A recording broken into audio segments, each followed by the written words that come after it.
কুল মুসলিমে আলাল মুসলিমে সিত্তুন। আপনি যদি মুসলমান হয়ে থাকেন তাহলে আপনার উপরে অপর মুসলমানের জন্য 6টা হক আছে, সেগুলো আপনাকে করতেই হবে। আল্লাহ রাসূল সাল্লাল্লাহু আলাইহি ওয়াসাল্লাম বলছেন যে একটা মুসলমান অপর মুসলমানের উপরে 6টা হক, যেমন আসসালামু আলাইকুম ওয়া রাহমাতুল্লাহ, আমি আপনাদেরকে সালাম দিলাম।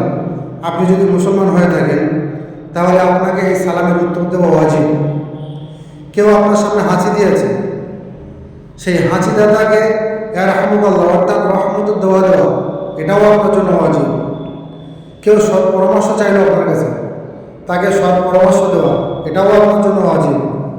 কোনো মুসলমান অসুস্থ ব্যক্তিকে দেখতে যাওয়া, এটাও আপনার জন্য ওয়াজিব।